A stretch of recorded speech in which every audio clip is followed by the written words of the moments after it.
Anna, 'n student wat studiegeld nodig gehad het 'n beursie vol kontant op die grond gekry.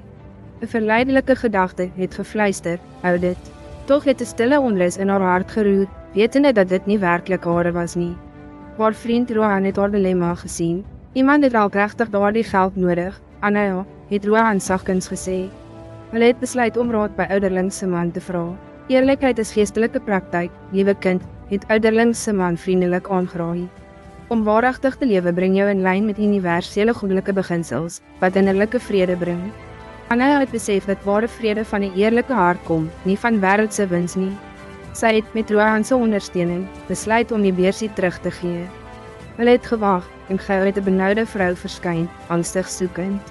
My spaargeld, het sy met trane in haar oë uitgeroep. Anna het vorentoe getree en die beursie kalm aan die dankbare vrou oorhandig. Die vrou se vreugdevolle verligting was geweldig, sy het hulle oorvloedig bedank. Anna het diep vrede en vreugde gevoel en besef dat integriteit haar grootste beloning was, meer werd as enige geld. Die keuse van eerlikheid seën almal. As hierdie verhaal jou geïnspireer het, teken asseblief in op Afrikaans-repo vir meer opbouende verhale.